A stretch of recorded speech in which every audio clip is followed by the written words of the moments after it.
बिस्मिल्लाहिर्रहमानिर्रहीम। काश्तकार भाइयों, आज मैं बात करूँगा मकई की न्यूट्रिएंट मैनेजमेंट के हवाले से।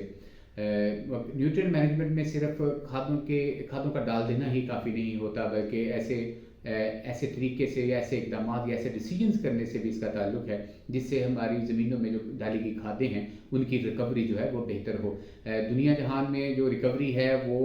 खादों की, यानी कि अगर 100 किलो डालते हैं तो उसमें से कितने किलो जो है वो पौधा उसको ज़रूर इस्तेमाल करता है और बाकी जो है वो सिस्टम में ज़ाया हो जाती हैं कई वजूहत की बिना पर। उस चीज़ को हमने इम्प्रूव करना है अपने मैनेजमेंट डिसीजन के साथ। तो हमारे 2-3 मसाइल हैं यूनिक किस्म के। एक तो हमारा जो दर्जा हरारत बहुत ज़्यादा होता है जिससे खादें जो है वो उनका काफ़ी होता है। दूसरे नंबर पे हाई पीएच है हमारी ज़मीनों में, और तीसरे नंबर पे जो है हमारे जो है मैनेजमेंट उसमें कुछ कमी ही रह जाती है, जिसकी वजह से हमारी खादों की रिकवरी जो है वो ज़्यादा मजबूत नहीं होती। बहुत सी बातें हैं इस हवाले से करने हैं, वो इसमें से कुछ चीज़ें जो है वो आज मैं आपके सामने रखूँगा ताकि आप उसको मद्देनजर रखते हुए अपनी ज़मीनों में खादों की रिकवरी को बेहतर करके अपनी पैदावार को बड़ा भरपूर तरीके से हासिल कर सकते हैं। तो मैरा से भारी मैरा ज़मीनें जो कि मकई की काश्त के लिए नहायत मौजू ज़मीन होती है, उसके लिए खादों की सिफारिशात हैं। और सिर्फ खादों की नहीं बल्कि जो मैसेज है कि खादों के साथ फसल की बाकी मैनेजमेंट को बेहतर करते जाएं और पैदावार में बतदरीज इजाफा करते जाएं। इस हवाले से जो नाइट्रोजन है वो 1 से 15 से 120 किलोग्राम फी एकड़, जो 3.5 से 4 बैग है। इसके अलावा फास्फोरस 46 से 58 किलो, जो कि 2 से 2.5 बैग डीएपी बनते हैं। आप एमएपी भी इस्तेमाल कर सकते हैं प्रेफरेबली अगर वो अवेलेबल है, क्योंकि रेट दोनों का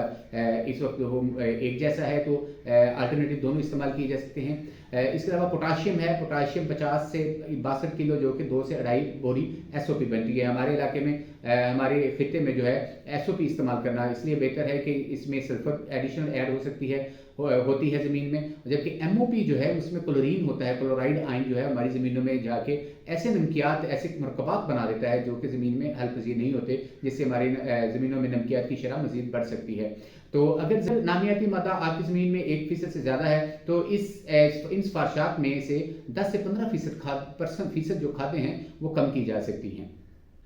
नाइट्रोजन खाद की मैनेजमेंट के हवाले से जो है इसको आप पौधे की ज़रूरत को समझना बहुत ज़रूरी है कि उगाव से लेके पहले 25 से 30 दिन जो है ना पौधा छोटा होता है, उसकी नाइट्रोजन की ज़रूरियात बहुत कम होती हैं, तो सिर्फ अपनी ज़रूरत का 10% ही वो जज़ब करता है क्योंकि वो छोटा होता है। इसके बाद इसका जो एक्टिव पीरियड है मकई में जो नाइट्रोजन के अपटेक का है वो शुरू हो जाता है तकरीबन 6-7 पत्ता से लेके टेस्टिंग तक। ये बड़ी एक्टिवली, क्योंकि पौधा एकदम ग्रोथ करता है तो उसकी जो खादों की ज़रूरत, खासतौर पर नाइट्रोजन पानी की ज़रूरत है वो बहुत ज़्यादा बढ़ जाती है। तो तकरीबन ये उस मरहला में 8 पत्ता से लेके 50 जो है टेस्टिंग तक ये तकरीबन 50% अपनी ज़रूरत का नाइट्रोजन वो जज़ब करता है। इसके अलावा इसके जो पीक टाइम होता है नाइट्रोजन जज़ब करने का वो 10 से 14 पत्ता मरहला पे होता है, जब ये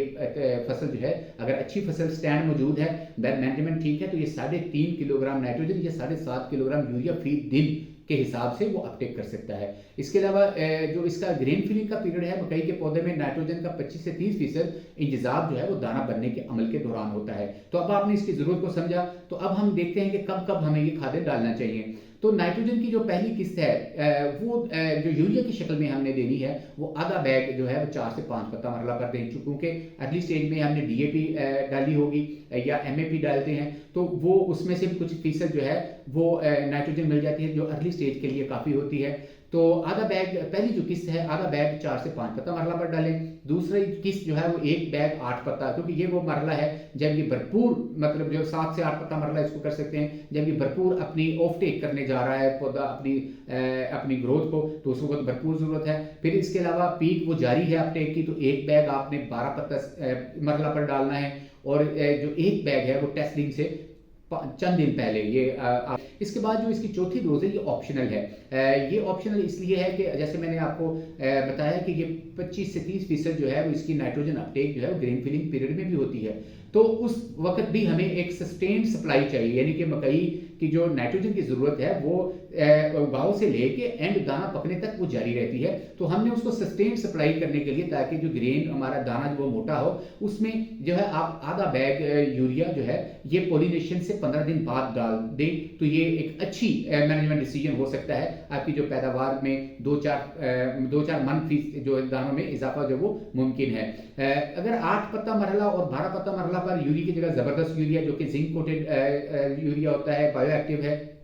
उसको डाल दें तो हमारे जो सिस्टम में यूरिया की जो रिकवरी है वो बेहतर हो सकती है। इसके अलावा जो पौधे की जिंक की ज़रूरियात होती हैं वो भी काफ़ी हद तक उसकी मुकम्मल हो सकती है। इसके अलावा फास्फोरस खाद की मैनेजमेंट देखें तो फास्फोरस ज़मीन में एक जगह से दूसरी जगह नहीं जाती, ये फिक्स हो जाती है। हाई पीएच हमारी ज़मीनों में चूँकि 7.5 से लेके 8.5 तक पीएच पाई जाती है अमूमन, तो ऐसी पीएच में इसकी जो है एफिशिएंसी जो है वो कम हो जाती है। तो इस हवाले से जो है उसका तरीका इस्तेमाल ये है कि सारी खाद को, फास्फोरस की खाद को तरजीहन ज़मीन की तैयारी में डालना बेहतर है, क्योंकि ये ज़्यादा हरकत नहीं करती, तो इसको यकसा तौर पर ज़मीन में फैलाना ज़रूरी है ताकि जिधर भी जड़ें जाएँ आगे उसको फास्फोरस मिल जाए, क्योंकि इसने पानी में हल होकर जड़ों की तरफ नहीं जाना। जड़ें जब इसके करीब कहीं जाएंगी तो फिर वो फास्फोरस को अपटेक कर सकती हैं। तो ये जो इसकी प्रेफरेबली या इसको तरजीहन कह लें कि ज़मीन में डाल के उसको वो बेहतर है। इसका अगर आप ज़मीन में नहीं डाल सके इसकी पूरी की पूरी खाद को, फास्फोरस की खाद को, तो इसका मुतबादल तरीका ये है कि आप 1 बोरी या हाफ जो जितनी भी डोज है वो आप बिजाई के वक्त लाजमी डालें, क्योंकि हमें स्टार्टर डोज चाहिए शुरू में उसको फसल को उठाने के लिए, और बकिया खाद जो हाफ है उसको अर्ली स्टेज पे 6 पत्ता मरला तक इसको किसी भी वक्त जो है आप फर्टिगेट कर सकते हैं पानी में हल करके, ताकि इसकी जो हल पजीरी है कह लें या इसकी अवेलेबिलिटी जो है वो बढ़ सके। तो उसको फर्टिगेट करें केरा करने के बजाय। दूसरे नंबर पे अगर आप नाइट्रोफास डालना चाहते हैं तो फिर उसके एक हाफ जो है फास्फोरस की जो डिमांड है वो आप बिजाई के वक्त डालें, और बकिया जो है वो 2 बैग नाइट्रोफास वो भी आप अर्ली स्टेज पे इसको डालें, क्योंकि इसने ज़रूरत तो इसको होती है, पौधे जो ज़्यादा अपटेक करता है वो सिल्किंग के बाद फास्फोरस की ज़रूरत होती है, लेकिन वो उसके एसिमिलेशन का टाइम चाहिए, उसके केमिकल रिएक्शंस होने हैं ज़मीन में जाके। अगर आप लेट जाके डालेंगे तो वो उस फसल के काम नहीं आएगी, वो अगली फसल में हो सकता है उसकी जो रिकवरी हो जाए, लेकिन वो ज़्यादा ज़ाया जाएगी, उस फसल में आपके काम नहीं आएगी। तो फास्फोरस की खाद को एज अर्ली एज पॉसिबल, जितनी जल्द मुमकिन हो सके आपने उसको ज़मीन में डालना है, और तरजीही तौर पे आपने उसको ज़मीन की तैयारी में भी डालना है। इसके अलावा जो अगर हम बात करें पोटाशियम खाद की, तो ये पोटाशियम खाद भी ज़मीन में ज़्यादा हरकत नहीं करती, लेकिन फास्फोरस की निस्बत इसकी मूवमेंट ज़रा बेहतर होती है। और ये पौधे की ज़रूरत के हिसाब से अगर देखें तो पौधा जो है अपनी ज़रूरत तकरीबन 80 से 90% पोटाशियम जो है वो पोलिनेशन से पहले ले चुका होता है, यानी बिजाई से लेके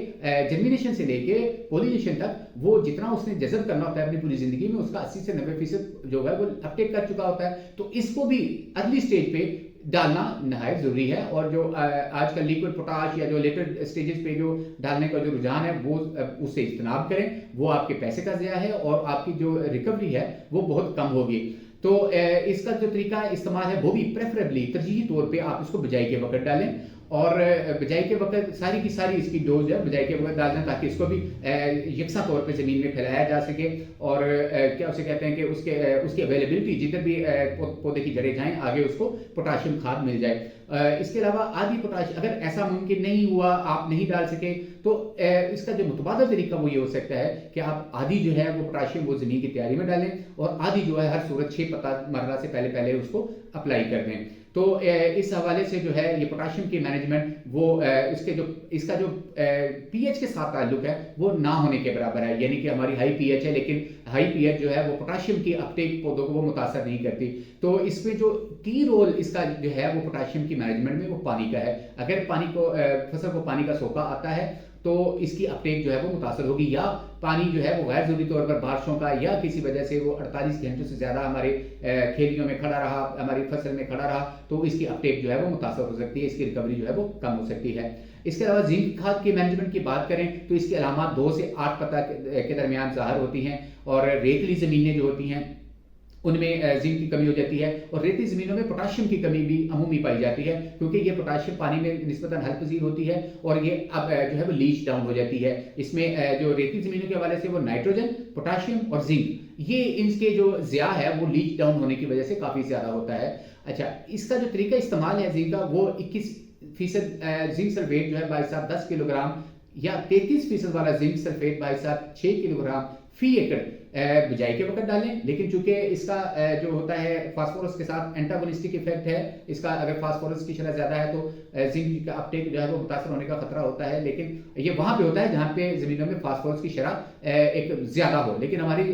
ज़मीनों में चूंकि फास्फोरस की शरह कम है, यहाँ पे ये इस्तेमाल कम पाया जाता है। लेकिन बहरहाल इस फैक्टर को नलीफाई करने के लिए अगर आप मुहतात रहना चाहते हैं तो आप उसको भी जो है वो बाद में दूसरे तीसरे पानी के साथ जो है वो जिंक को डाल सकते हैं, लेकिन उसके प्रेफरेबली जो है वो इस्तेमाल करें कि आप फोलियर स्प्रे आप जमीन एप्लीकेशन जो है उसको करें, उसकी रिकवरी भी बेहतर होती है और जो है उसका जो इम्पैक्ट आता है फसल पे वो भी ज्यादा आता है फोलियर की निस्बत। लेकिन अगर आप किसी वजह से नहीं डाल सके अर्ली इन द सीजन तो बाद में आप चिलेटेड जिंक जो है वो किसी अच्छी कंपनी का अच्छी ब्रांड का लेके आप इसको स्प्रे कर सकते हैं ताकि फसल की जरूरत जो है वो किसी हद तक पूरी हो सके। अब खादों की रिकवरी बढ़ाने के लिए चंद पॉइंट हैं कि ऐसी जमीनें जिनमें रेत की शरह ज्यादा हो तो उनमें खादों की शरह 20% तक कम कर दें, क्योंकि उन ऐसी जमीनों का जो पोटेंशियल है ज्यादा पैदावार देने का वो नहीं होता। तो जाहिर बात है हमने इकोनॉमिक्स भी देखनी है, हम सिर्फ खादें डालना मकसद नहीं है, उससे रिटर्न लेना मकसद है। तो ऐसी जिनमें रेत की शरह रेतली मैरा या रेतली जमीनें हैं वहां पे खादें जो है वो 20% तकरीबन इसके कम कर दें या अपने पास्ट एक्सपीरियंस की बेस पे उसको खादें मैनेज करें। और अच्छा, इसके अलावा जो बहुत अहम फैक्टर है कि ये इतनी अच्छी इतनी हैवी इन्वेस्टमेंट कर रहे हैं तो आपके खेत में पौधों की तादाद पूरी होना जरूरी है। तो इस बहारिया मौसम में ये 36,000 से 37,000 आपने बीज लगाने हैं, क्योंकि 5 से 10% बीज जो हैं ये उगाव के मराहल में जर्मिनेशन उगाव और अगली स्टेज में पौधे भी ज़ाया होते हैं। और ये इस ज़िया की वजह से हमें कुछ दाने एक्स्ट्रा लगाने चाहिए ताकि अगर कुछ उसमें से पौधे बीज मरते हैं या पौधे ज़ाया होते हैं तो हमें अपनी मतलूबा तादाद में जो पौधों की तादाद है पॉपुलेशन है वो मिल सके। इसके अलावा जो पानी की मैनेजमेंट है खादों के हवाले से वो की रोल प्ले करती है। तो अगर फसल को किसी भी मरला पर सोका आता है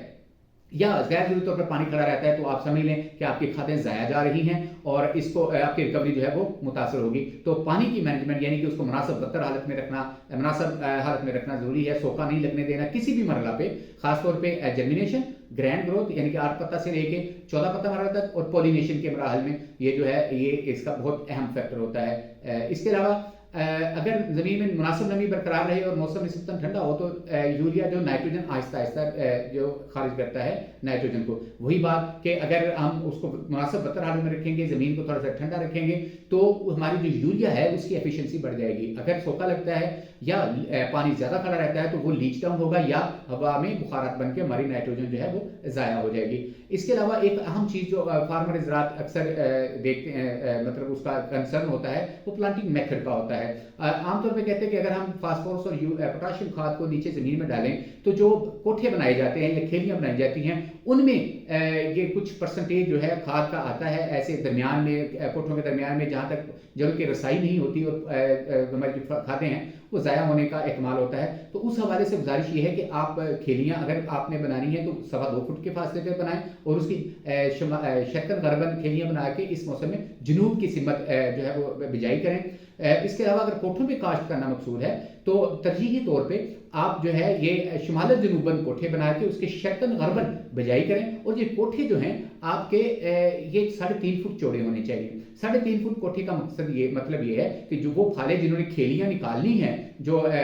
वो आपके बेड शेपर हैं जो उन्हें खेलियाँ निकालनी हैं उनके दरमियान उनके चूचों के दरमियान जो फासला है वो 3.5 फुट का होना चाहिए। इस तरह आपके एक खेली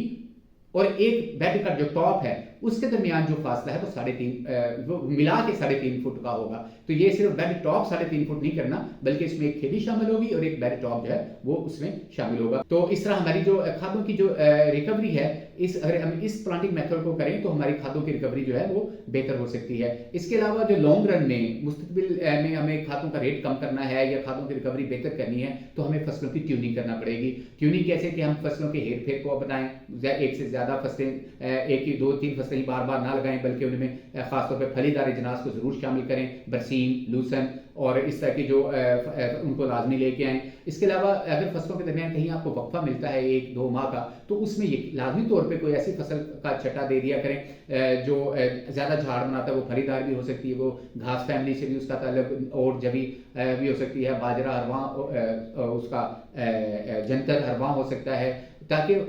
जब वो उनको खाद नहीं डाली जाती है इसको कवर क्रॉप कहते हैं और जब वो फसल अगली बिजाई करनी हो तो उससे पहले उसको रोटावेट कर दें ताकि हमारी ज़मीनों में जो है हम उसमें कुछ जान आ सके। गली सड़ी खादों का इस्तेमाल करें ताकि खादों की रिकवरी जो है हमारी इनऑर्गेनिक खादों की रिकवरी बेहतर हो सके। इसके अलावा पोल्ट्री मैन्योर है, इसके अलावा फसल की बाकियात जो है उसको कोशिश करें कि ज़मीन में दबाया करें, आग ना लगाया करें। ये बहुत कीमती चीज़ है, ये एक किस्म का कह लें कि वो फौलाद है जो हम ज़मीनों में डालना चाहिए। वीडियो देखने का बहुत शुक्रिया।